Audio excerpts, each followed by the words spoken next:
मीठे बच्चों, silver bells Mansarovar Palanpur school के ऑनलाइन एजुकेशन प्रोग्राम में आपका दिल से स्वागत है। बाल मित्रों, आज हम standard 9th subject Hindi chapter number 15 ये कहानी है जिसका नाम है दाज्यू। जिसका क्या नाम है? दाज्यू। और सबसे पहले हम लेखक परिचय देखते हैं।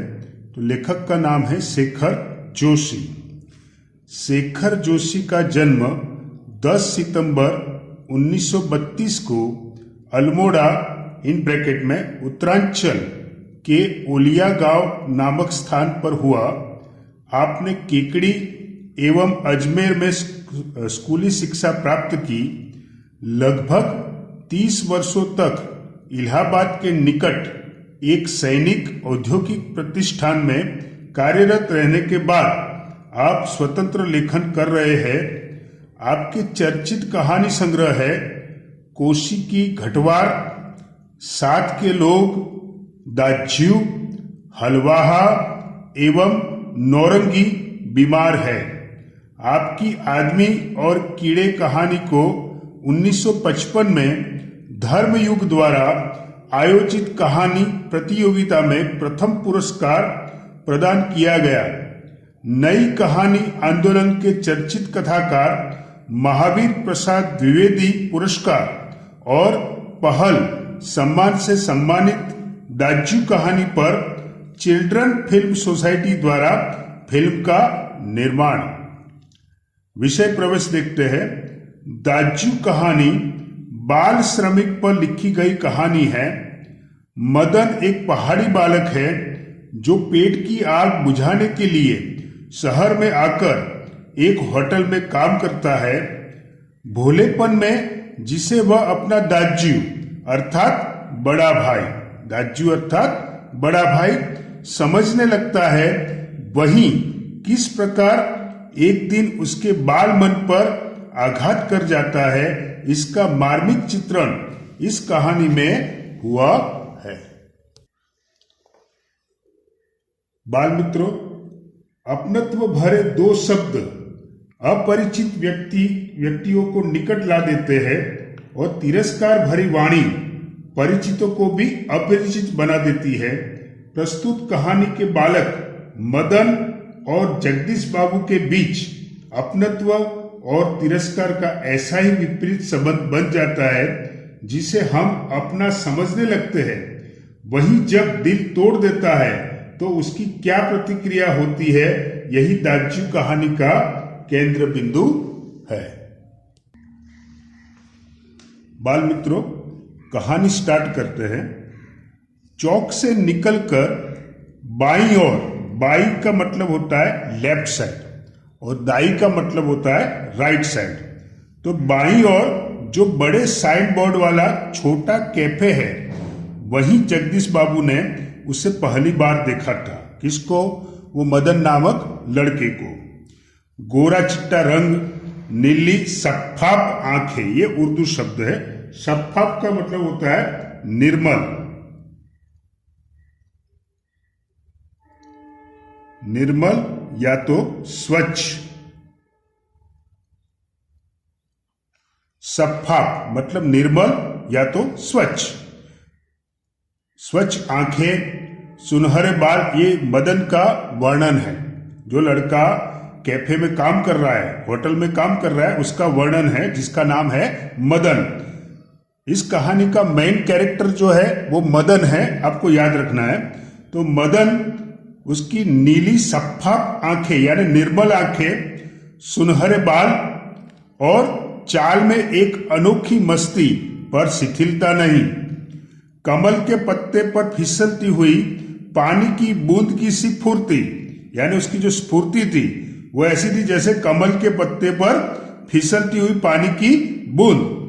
आंखों की चंचलता देखकर उसकी उम्र का अनुमान केवल 9-10 वर्ष ही लगाया जा सकता था और शायद यही उम्र उसकी रही होगी। यानी जो मदन मेन कैरेक्टर है उसका वर्णन किया गया है। तो उसका रंग कैसा था? गोरा चिट्टा रंग था। उसकी निर्मल आंखें थी, स्वच्छ आंखें थी, सुनहरे बाल थे। चाल में एक अनोखी मस्ती थी, लेकिन आलस्यपन नहीं था। शिथिलता मतलब आलस्यपन वो नहीं था। और उसकी स्फूर्ति कैसी थी? कमल के पत्ते पर फिसलती हुई पानी की बूंद की सी स्फूर्ति।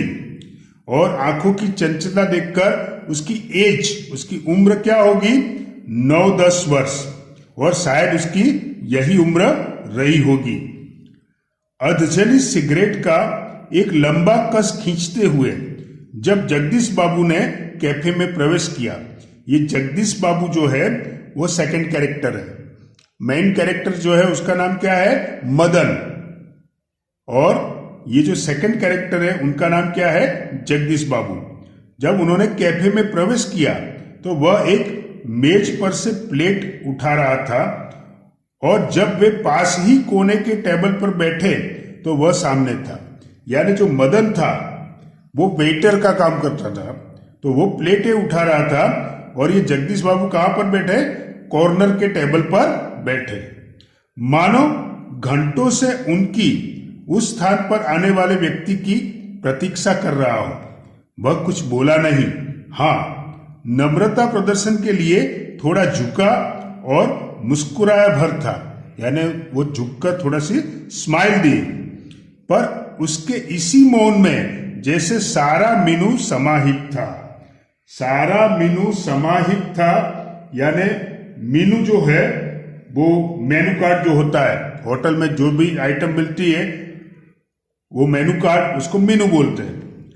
सिंगल चाय का ऑर्डर पाने पर वह एक बार पुनः मुस्कुराकर चल दिया, और पलक झपकते ही चाय हाजिर थी। यानी उसमें इतनी स्फूर्ति थी, चाय का ऑर्डर मिलते ही पलक झपकते ही तुरंत ही उसने चाय हाजिर कर दी। मनुष्य की भावनाएं बड़ी विचित्र होती है। निर्जन एकांत स्थान में निसंग होने पर भी कभी कभी आदमी एकाकी अनुभव नहीं करता। तो निसंग यानी किसी का संग न हो। निसंग का मतलब होगा किसी का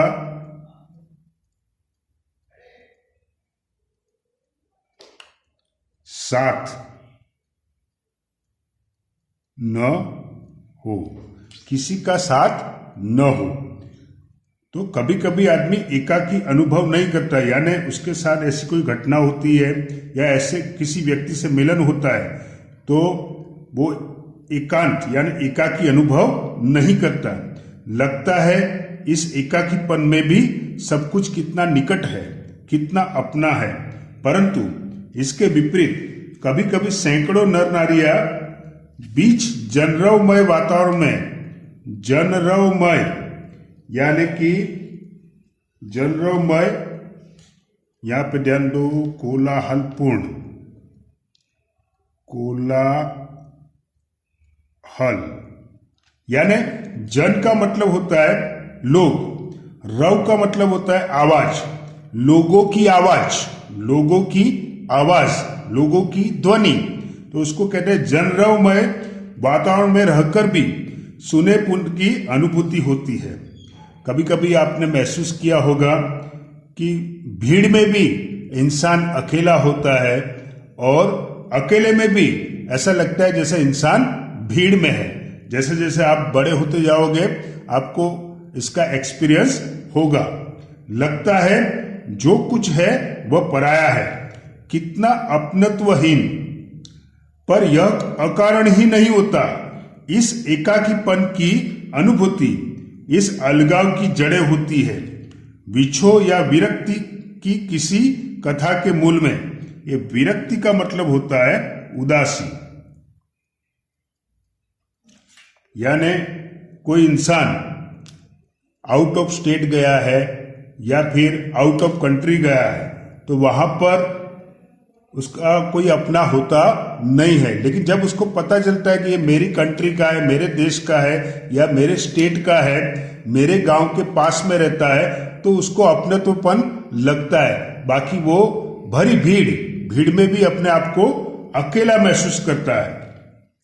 जगदीश बाबू दूर देश से आए हैं अकेले हैं, चौक की चहल पहल, कैफे के शोरगुल में उन्हें लगता है सब कुछ अपनत्वहीन है। यानी जगदीश बाबू जो है वो दूर देश से आए, वो वहां के नहीं हैं, और चौक की चहल पहल और कैफे उसके शोरगुल में उन्हें लगता है सब कुछ अपनत्वहीन है, यानी कोई अपना नहीं है। शायद कुछ दिनों रहकर अभ्यस्त हो जाने पर, अभ्यस्त हो जाना इसका मतलब अभ्यास हो जाना या तो आदत पड़ जाना, आदत पड़ जाना।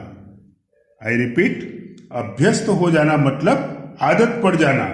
तो फिर इसी वातावरण में अपनेपन की अनुभूति होने लगे। पर आज तो लगता है यह अपना नहीं, अपनेपन की सीमा से दूर, कितना दूर है। और तब उन्हें अनायास ही याद आने लगते हैं अपने गांव पड़ोस के आदमी, स्कूल कॉलेज के छोकरे, अपने निकट शहर के कैफे, होटल, चाय सा। ये किसने कहा? मदन ने कहा। ये जगदीश बाबू सोच रहे थे, तभी वो चाय लेकर आया। कौन? मदन, इस कहानी का मेन कैरेक्टर, चाय सा। जगदीश बाबू अकेले ही अकेले कुछ सोच रहे थे, तभी वो मदन आता है। उसने कहा चाय सा। जगदीश बाबू ने राखदानी में सिगारेट झाड़ी।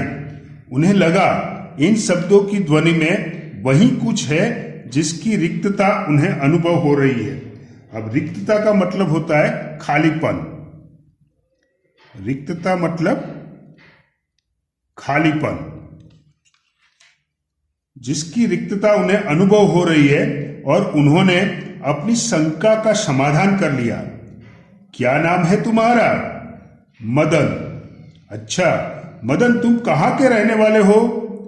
पहाड़ का हूं बाबूजी।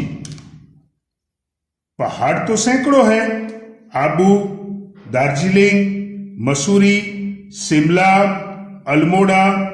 तुम्हारा गांव किस पहाड़ में है?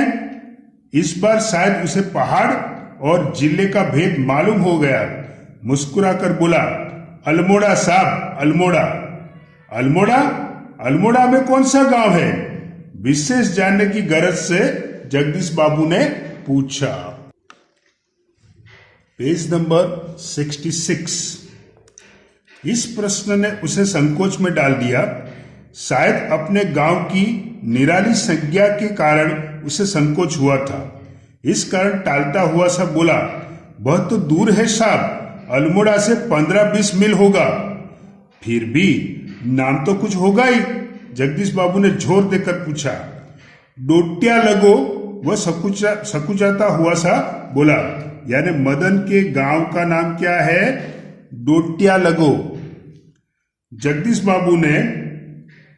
बाबू के चेहरे पर पुती हुई एकाकीपन की स्याही दूर हो गई। यानी वो जो अकेले, अपने आप को अकेले महसूस करते थे, वो दूर हो गया। और अब उन्होंने मुस्कुरा कर मदन को बताया कि वे भी उसके निकटवर्ती गांव के रहने वाले हैं। यानी डोटिया लगो जो गांव है, उसके पास में दूसरा गांव है, वहां के वो रहने वाले हैं। तो लगा जैसे प्रसन्नता के कारण अभी मदन के हाथ से ट्रे गिर पड़ेगी। यानी मदन को ऐसा लगा जैसे मेरा कोई अपना आ गया है, बराबर। क्योंकि मदन भी अपने आप को अकेला महसूस कर रहा था और जगदीश बाबू भी अपने आप को अकेले महसूस कर रहे थे। उसके मुंह से शब्द निकलना चाहकर भी न निकल सके। खोया खोया सा वह अपने अतीत को फिर लौट लौट कर देखने का प्रयत्न कर रहा हो।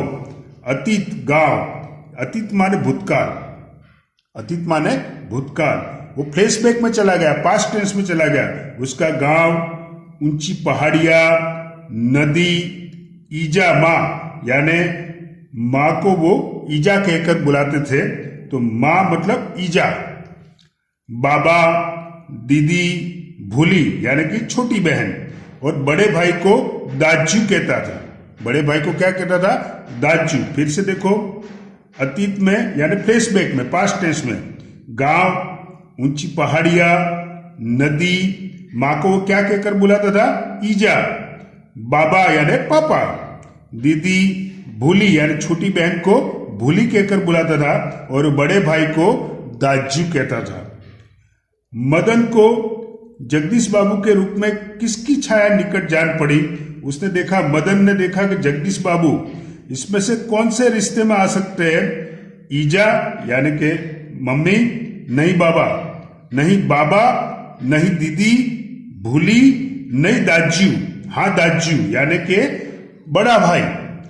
यानी मदन ने जगदीश बाबू को बड़े भाई के रूप में देखा और बड़े भाई के रूप में अपनाया, क्योंकि वो भी उसके गांव से निकट के गांव का था। आपको याद रखना है, दाजू यानी बड़ा भाई।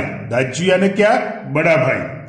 दो चार ही दिनों में मदन और जगदीश बाबू के बीच की अजनबीपन की खाई दूर हो गई। टेबल पर बैठते ही मदन का स्वर सुनाई देता। बाल मित्रों, आपको याद रखना है, दाजू मतलब बड़ा भाई। तो मदन कह रहा है, दाजू जय हिंद। दाजू आज तो ठंड बहुत है। दाजू क्या यहां भी ह्यू यानी हिम पड़ेगा? हिम का मतलब होता है बर्फ। हिम का मतलब बर्फ। दाजू आपने तो कल बहुत थोड़ा खाना खाया। तभी किसी और से बॉय की आवाज पड़ती और मदन उस आवाज की प्रतिध्वनि से पहुंचने से पहले ही वहां पहुंच जाता। ऑर्डर लेकर फिर जाते जाते जगदीश बाबू से पूछता, दाजू कोई चीज? पानी लाओ। लाया दाजू। शब्दों को उतनी ही आतुरता और लगन से दोहराता जितनी आतुरता से बहुत दिनों के बाद मिलने पर माँ अपने बेटे को चूमती है। यानी मदन जगदीश बाबू को बड़े भाई के रूप में स्वीकार करता है, उसका दिल बड़े भाई के रूप में स्वीकार करता है। कुछ दिनों बाद जगदीश बाबू का एकाकीपन दूर हो गया। उन्हें अब चौक, कैफे ही नहीं, सारा शहर अपनेपन के रंग में रंगा हुआ सा लगने लगा। परंतु अब उन्हें यह बार बार दाजू कहलाना अच्छा नहीं लगता। यानी ये बार बार मदन जो दाजू कहता है, दाजू का मतलब बड़ा भाई, वो उनको अच्छा नहीं लगता। और यह मदन था कि दूसरी टेबल से भी दाजू, मदन इधर आओ, आया दाजू, मदन इधर आओ, आया दाजू। दाजू शब्द की आवृत्ति पर जगदीश बाबू के मध्यम वर्गीय संस्कार जाग उठे। अपनत्व की पतली डोर अहम की तेज धार के आगे न टिक सकी। यानी उनको ऐसा लगा कि ये वेटर मुझे बड़े भैया कहकर संबोधित करता है, तो उनका ईगो हर्ट हो गया। किसका ईगो हर्ट हो गया? जगदीश बाबू का। और जहां पर ईगो आता है वहां पर संबंध रहता नहीं है। तो अहम यानी ईगो, ईगो के आगे कौन सा ईगो आ गया कि ये वेटर है, मुझे बड़े भैया कहकर बुलाता है। उन्हें तुरंत बोला, दाजू चाय लाओ। ये मदन ने कहा, दाजू बड़े भैया चाय लाओ। चाय नहीं। लेकिन ये दाजू दाजू क्या चिल्लाते रहते हो दिन रात? बार बार तुम मुझे दाजू दाजू क्यों कहते हो? किसी की प्रेस्टीज का ख्याल भी नहीं है तुम्हें? यानी मेरी प्रेस्टीज, मेरी इज्जत, मेरी प्रतिष्ठा। प्रेस्टीज का मतलब प्रतिष्ठा या इज्जत। मेरी प्रतिष्ठा का तुम्हें जरा सा भी ख्याल नहीं है। जगदीश बाबू का मुंह क्रोध के कारण तमतमा गया। यानी क्रोध के कारण तमतमाना मतलब क्रोध से चेहरा लाल हो गया। आई रिपीट, क्रोध के कारण तमतमा मतलब क्रोध से चेहरा लाल हो गया। शब्दों पर अधिकार नहीं रह सका। मदन प्रेस्टीज का अर्थ समझ सकेगा या नहीं, यह भी उन्हें ध्यान नहीं रहा। पर मदन बिना समझाए ही सब कुछ समझ गया था। यानी मदन जो था वो प्रेस्टीज का अर्थ समझा कि नहीं समझा, लेकिन जो जगदीश बाबू कहना चाहते थे वह समझ गया। यानी उसको पता चल गया कि मैं जगदीश बाबू को बड़े भैया समझता हूं और अपना मानता हूं, लेकिन जगदीश बाबू मुझे भाई समझते नहीं हैं, वो मुझे अपना समझते नहीं हैं। मदन को जगदीश बाबू के व्यवहार से गहरी चोट लगी। मैनेजर से सिर दर्द का बहाना कर वह घुटनों में घुटनों में सर दे कोठरी में सिसकिया भर भर रोता रहा। घर गांव से दूर, घर गांव से दूर। ऐसी परिस्थिति में मदन का जगदीश बाबू के प्रति आत्मीयता प्रदर्शन स्वाभाविक ही था। इसी कारण आज प्रवासी जीवन में पहली बार उसे लगा जैसे किसी ने उसे ईजा की गोदी से, ईजा मतलब माँ की गोदी से, बाबा की बाहों से, मतलब बाबा मतलब पापा, पापा की बाहों से, दीदी के आंचल की छाया से बलपूर्वक खींच लिया हो। परंतु भावुकता स्थायी नहीं हो तो रो लेने पर, अंतर की घुमड़ती वेदना की आंखों की राह बाहर निकाल लेने पर मनुष्य जो भी निश्चय करता है वे भावुक क्षणों की अपेक्षा अधिक विवेकपूर्ण होता है। मतलब जब दर्द होता है, जब दुख होता है, इंसान जब रो लेता है और रो लेने के बाद जब वो जजमेंट लेता है, जब वो डिसीजन लेता है, जब वो निश्चय करता है, वो निश्चय वो जिंदगी में उसका पालन करता है, कठोरता से उसको पालन करता है। तो यहाँ पर मदन तो छुट्टी लेकर बहुत रोया, घर पे जाकर बहुत रोया और रोने के बाद उसने एक डिसीजन लिया। Page number 67। मदन पूर्ववत काम करने लगा। मदन पूर्ववत मतलब पहले जैसे काम करने लगा। दूसरे दिन कैफे जाते हुए अचानक ही जगदीश बाबू की भेंट बचपन के सहपाठी हेमंत से हो गई। सहपाठी मतलब साथ पढ़ने वाले दोस्त। कैफे में पहुंचकर जगदीश बाबू ने इशारे से मदन को बुलाया, परंतु उन्हें लगा जैसे वह उनसे दूर दूर रहने का प्रयत्न कर रहा हो। पहले तो वो दौड़कर आता था, अब वो दौड़कर नहीं आया और उनको ऐसा महसूस हुआ जैसे वो दूर रहना चाहता हो। दूसरी बार बुलाने पर ही मदन आया। आज उसके मुंह पर वह मुस्कान न थी और न ही उसने क्या लाऊं दाजू कहा, यानी बड़े भैया क्या लाऊं ऐसा कुछ भी कहा नहीं। स्वयं जगदीश बाबू को ही कहना पड़ा 2 चाय 2 ऑमलेट। परंतु तब भी लाया दाजू कहने की अपेक्षा लाया साहब। यहाँ पे उसने क्या कहा, पहले तो वो बड़े भैया कहता था, दाजू कहता था, अब उसने कहा लाया साहब कहकर वह चल दिया, मानो दोनों अपरिचित हो। शायद पहाड़िया है, हेमंत ने अनुमान लगाकर पूछा। यह पहाड़िया मतलब पहाड़ का रहने वाला। हाँ, रुखा सा उत्तर दे दिया जगदीश बाबू ने और वार्तालाप का विषय ही बदल दिया। मदन चाय ले आया था। क्या नाम है तुम्हारे लड़के, क्या नाम है तुम्हारा लड़के, हेमंत ने आसान चढ़ाने की गरज से पूछा। यही सवाल पहले किसने पूछा था, जगदीश बाबू ने। आज किसने पूछा, हेमंत ने। क्या नाम है तुम्हारा लड़के। कुछ क्षणों के लिए टेबल पर गंभीर मौन छा गया। जगदीश बाबू की आंखें चाय की प्याली पर ही झुकी रह गई। मदन की आंखों के सामने विगत स्मृतियां घूमने लगी, यानी भूतकाल घूमने लगा। जगदीश बाबू का एक दिन ऐसे ही नाम पूछना, फिर दाजू आपने तो कल थोड़ा ही खाया, और एक दिन किसी की प्रेस्टीज का ख्याल नहीं रहता तुम्हें। जगदीश बाबू ने आंखें उठाकर मदन की ओर देखा।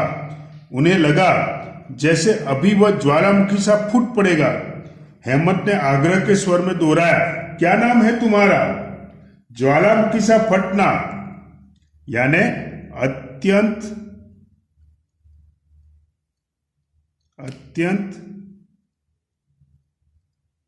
क्रोध में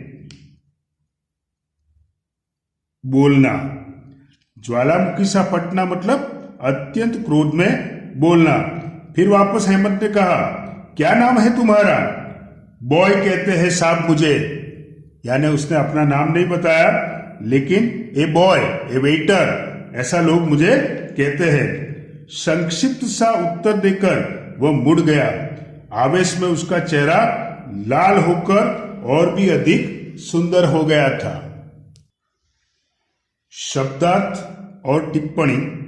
सफा मतलब उजली, मीनू मतलब व्यंजन सूची, निशंक का मतलब होगा अकेला, जनसदमय शोरगुल युक्त, हिम का मतलब होगा बर्फ, ह्यू का मतलब भी बर्फ, अहम का मतलब होता है घमंड, प्रेस्टीज का मतलब होता है इज्जत, वेदना का अर्थ होगा पीड़ा।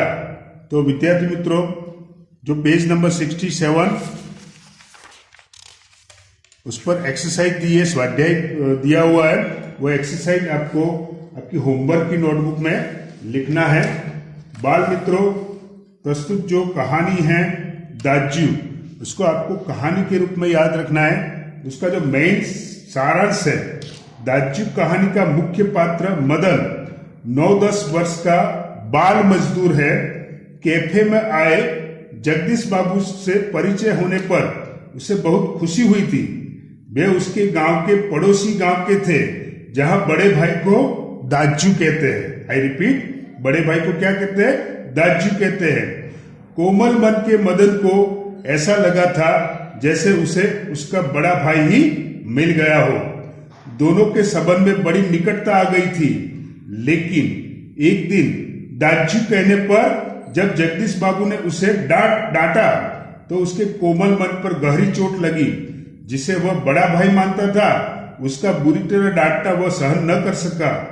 मैनेजर से सिर दर्द का बहाना करके वह सिसकियां भर भर के रोया। इसके बाद जगदीश बाबू उसके दाज्यू नहीं रहे, वह उनके लिए सिर्फ बॉय रह गया। इस कहानी का मेन कैरेक्टर मदन, वो बॉय जिसको कहते हैं, वेटर जिसको कहते हैं, बाल मजदूर जिसको कहते हैं, वो जगदीश बाबू से अपनत्व लगा बैठता है, मतलब उससे कनेक्टेड हो जाता है और जगदीश बाबू को वो बड़ा भाई समझता है। लेकिन जगदीश बाबू उसको छोटा भाई नहीं समझता। यानी ये बाल मनोविज्ञान की कहानी है, इसको कहानी की तरह आपको याद रखना है। तो मीठे बच्चों, ये लेसन आपकी समझ में आ गया होगा। थैंक यू, आभार, धन्यवाद।